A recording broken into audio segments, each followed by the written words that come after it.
हाँ भाई, joint sitting. सबसे पहले तो जॉइंट सिटिंग जो है उसके जो उससे रिलेटेड प्रोविजन जो है वो कहाँ दिया हुआ है? आर्टिकल 108 में दिया हुआ है। ठीक है भाई, आर्टिकल 108 जो है वो किससे रिलेट करता है? जॉइंट सिटिंग से रिलेट करता है।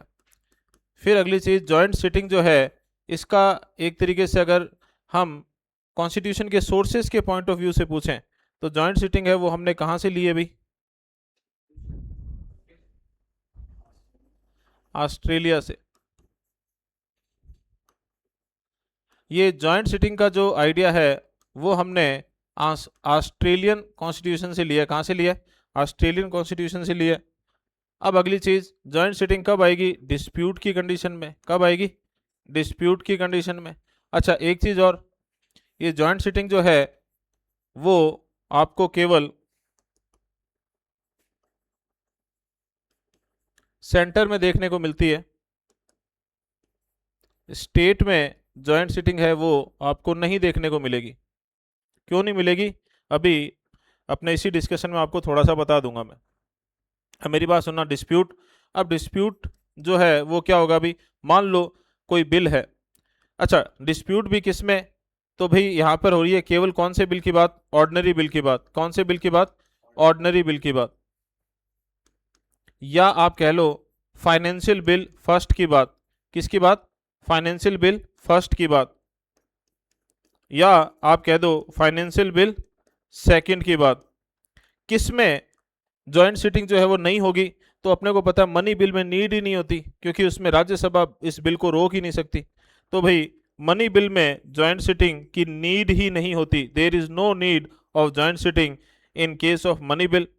और कॉन्स्टिट्यूशनल अमेंडमेंट बिल जो है, कॉन्स्टिट्यूशनल अमेंडमेंट बिल जो है उसमें प्रोविजन ही नहीं दिया होता।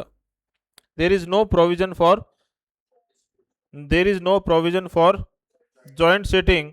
ठीक है, regarding constitution amendment bill. Dispute तो हो सकता है, अमेंडमेंट बिल में डिस्प्यूट तो हो ही सकता है भी, डिस्प्यूट होते ही बिल खत्म हो जाएगा। ठीक है, लेकिन जॉइंट सिटिंग नहीं होगी। क्यों? क्योंकि प्रोविजन ही नहीं दिए, प्रोविजन ही नहीं दिया गया है। अब देखो भाई, लोकसभा और राज्यसभा अपने मान लेते हैं कि लोकसभा में बिल आया, राज्यसभा में गया, राज्यसभा ने भी पास कर दिया। ठीक है, तो कहाँ चला जाएगा? प्रेसिडेंट के पास चला जाएगा, और फिर प्रेसिडेंट जाने और उसका काम जाने, और मेरा मतलब आर्टिकल 111 जाने फिर। ठीक है, वो अपने डिस्कस नहीं करेंगे अभी यहाँ पे। अब लोकसभा ने पास कर दिया और राज्यसभा ने उसे क्या कर दिया? रिजेक्ट कर दिया। तो इसे कहते हैं डिस्प्यूट।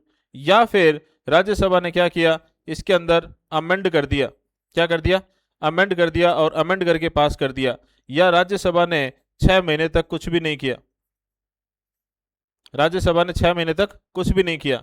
और ये कंडीशन वाइस वर्षा हो सकती है। आप राज्यसभा से पास होकर इधर गया बिल लोकसभा में, और लोकसभा ऐसा कुछ कर दे जो अपने राज्यसभा में देख रहे हैं, तो वाइस वर्षा ही। अब मेरी बात ध्यान से सुनना, ये डिस्प्यूट कहलाएगा। ये क्या हो गया? डिस्प्यूट हो गया। ठीक है भाई, अमेंड कर दिया। अच्छा, अमेंड को छोड़ो, अगर 6 महीने तक कुछ नहीं किया तो ये भी क्या कहलाएगा? डिस्प्यूट कहलाएगा। क्या कहलाएगा? डिस्प्यूट कहलाएगा।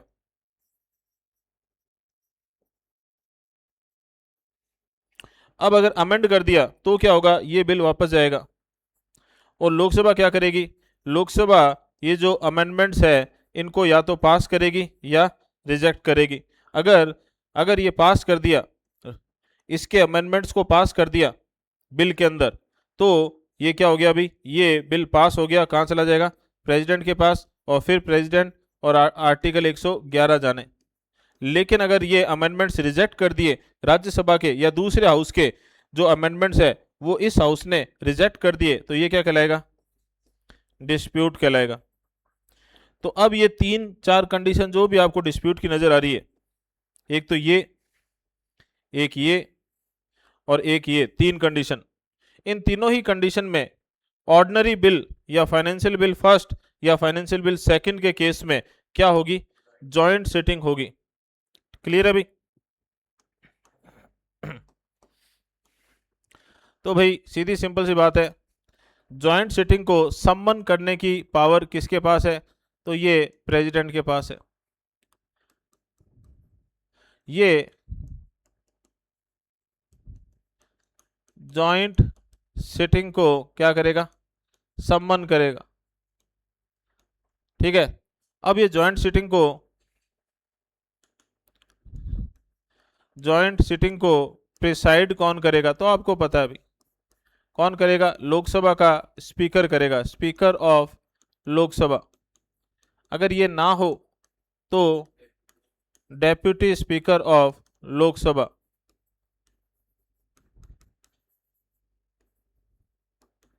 ठीक है भाई, और अगर ये भी ना हो तो डेप्यूटी चेयरपर्सन या चेयरमैन ऑफ राज्यसभा। कौन नहीं करता है किसी भी कंडीशन में, तो vice president as ex officio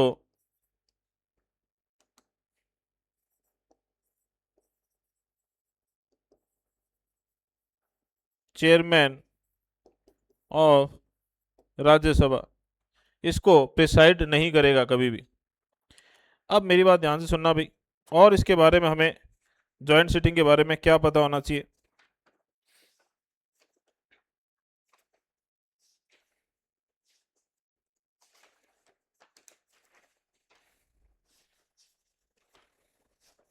एक तो ये चीज भी कि जॉइंट सिटिंग जो है उसके बारे में लोकसभा या राज्यसभा दोनों में से किसके रूल्स में दिया गया है, क्योंकि जॉइंट सिटिंग जो होगी तो सीधी सिंपल सी बात है भी, कोई रूल रेगुलेशंस भी तो लगेंगे ना इस पे भी।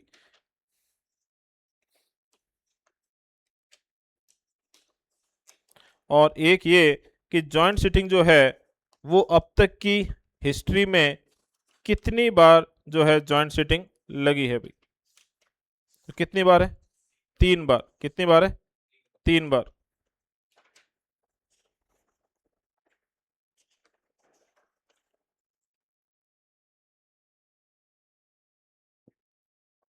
हाँ भाई, अब मेरी बात ध्यान से सुनना।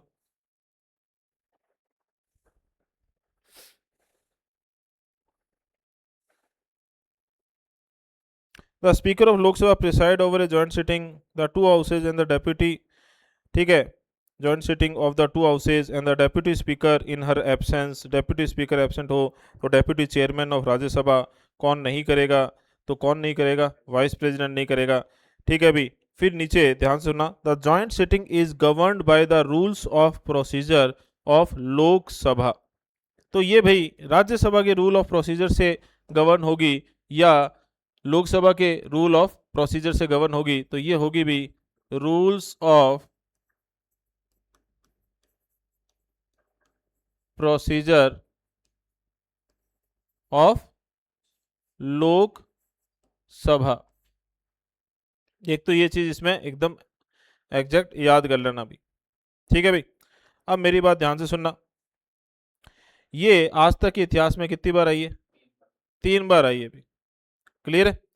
एक छोटी चीज और भी, ये जो डिस्प्यूट वाली कंडीशन है, क्योंकि जब सारा ही कर लिया हमने तो एक छोटी सी देख लेते हैं, ये एग्जाम्पल अपने लास्ट में वापस देख लेंगे। ये जो 6 मंथ्स वाली चीज है, ध्यान से सुनना भाई, कि जो 6 मंथ काउंट होंगे, 6 मंथ काउंट होंगे, no account can be taken of any period during which the house to which the bill has been send is prorogued or adjourn for more than 4 consecutive days।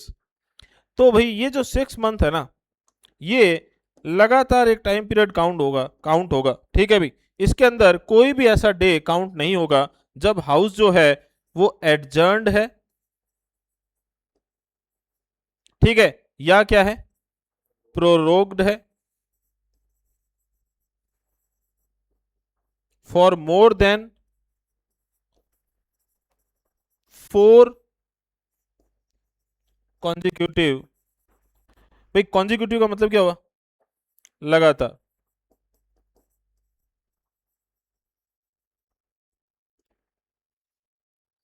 ऐसी शर्त हमने कहां पढ़ी थी, जब member जो है वो 60 दिन लगातार एबसेंट हो, तो वहां पर भी ये चीज हमने देखी थी भी। ठीक है, ये एक छोटी चीज थी, ये भी अपने देख लिया। अब अपने देखते हैं भाई कि ये जो मनी बिल है ये कितनी बार सॉरी मनी बिल क्या सॉरी ये जो जॉइंट सिटिंग है ये कितनी बार जो है सम्मन हुई है। तो एक तो हुई है डाउरी प्रोहिबिशन बिल, कौन सा? Dowry prohibition bill 1960।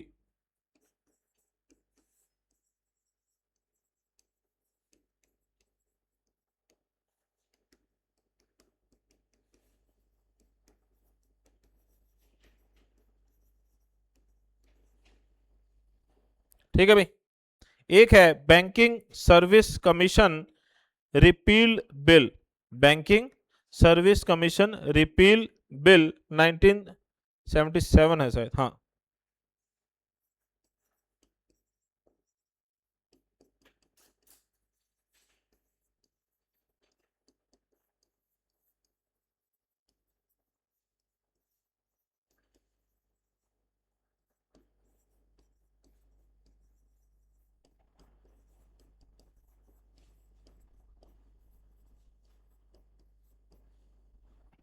क्लियर है भाई। और तीसरा है प्रिवेंटेशन ऑफ टेररिज्म बिल, ये है 2002 का।